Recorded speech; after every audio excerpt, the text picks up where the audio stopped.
ಆದರೂ ಯಾವುದಕ್ಕೂ ತಲೆ ಕೆಡಿಸ್ಕೊಳ್ಳದೆ ಏನೂ ಮಾರ್ಕೆಟ್ ಇಲ್ಲದೆ ಇದ್ರು, ಮಾರ್ಕೆಟ್ ಏನು ಅಂತ ಗೊತ್ತಿಲ್ಲದೆ ಇದ್ರು ಫಸ್ಟ್ ಟೈಮ್ ಧೈರ್ಯ ಮಾಡಿ ಕೋಟ್ಯಾಂತರ ರೂಪಾಯಿ ಆಗೋಕ್ಕೆ ಮೀಟ್ರ್ ಬೇಕು. ಆ ಮೀಟ್ರು ನಮ್ಮ ಪಟ್ಟವಡಿ ಪ್ರೊಡ್ಯೂಸರ್ಗೆ ಥ್ಯಾಂಕ್ ಯು ಸೋ ಮಚ್ ಅಪ್ಪಾಜಿ. ಇಲ್ಲ ಸೀರಿಯಸ್ ನಾನು ಯಾಕೆಂದರೆ ನಿಜವಾಗ್ಲೂ ಅದಕ್ಕೆ ತುಂಬ ಧೈರ್ಯ ಬೇಕು. ನಾನು ಅವ್ರಿದ್ದಾರೆ ಅವ್ರಿಗೆ ಅಂತ ಹೇಳ್ತಿಲ್ಲ. ಇವತ್ತೇನು ನಮ್ಮ ಸಿನಿಮಾ ಸಕ್ಸಸ್ಸು ಅದೆಲ್ಲ ನೋಡ್ತಾ ಇದ್ದೀವಿ, ಅದನ್ನ ಅವ್ರು ಅವತ್ತೇ ನೋಡಿದ್ರು. ಇಲ್ಲ ಚೆನ್ನಾಗಾಗುತ್ತೆ 100% ಗೆಲ್ಲುತ್ತೆ ಅಂತ.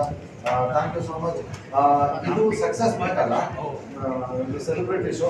ಹಂಗಾಗಿ ಇನ್ನೊಂದ್ಸಲ ನಾವು ಸಕ್ಸಸ್ ಮೀಟ್ ಮಾಡಿ ನಮ್ಗೆಲ್ಲ ತಂಡದವ್ರಿಗೂ ಥ್ಯಾಂಕ್ಸ್ ಹೇಳ್ತೀನಿ. Thank you sir, thank you so much. ನಿಜವಾಗ್ಲೂ ನಿಮ್ಮ support thank you so much sir. ನೀವು ಬಿಫೋರ್ ರಿಲೀಸ್ಗೂ ಮುಂಚೆ ಎಲ್ಲ ಸ್ಟಾರ್ಸ್ಗಳು ಬಂದು ಫಿಲಮ್ ನೋಡ್ತಾರೆ ಅಂದಂಗೆ ಧ್ರುವ ಅವ್ರು ನೋಡಿದ್ರು, ಶಿವಣ್ಣ ಅವ್ರು ನೋಡಿದ್ರು, ದರ್ಶನ್ ಅವ್ರು 30ನೇ ತಾರೀಕಿಗೆ ನೋಡ್ತಾರೆ ಅಂತ ಹೇಳಿದ್ರೆ, ಸೊ ನಾಳೆ 30ನೇ ತಾರೀಕು. ಸೊ ದರ್ಶನ್ ಅವರು ಯಾವ ಥಿಯೇಟರ್ ಫಿಲಮ್ ನೋಡ್ತಾರೆ? ಇಲ್ಲ ಸರ್, ಫೈನಲ್ ಆಗಿಲ್ಲ. ಒಂಚೂರು ಅವರು ಸ್ವಲ್ಪ ಬಿಸಿ ಇರೋದ್ರಿಂದ ನೋಡ್ತಾರೆ, ಸದ್ಯದಲ್ಲೇ ನೋಡ್ತಾರೆ. ಯಶ್ ಅವ್ರು ಯಾವಾಗ ನೋಡ್ತೀರಾ? ಮೀಟ್ ಬೇರೆ ಮಾಡಿದ್ರ?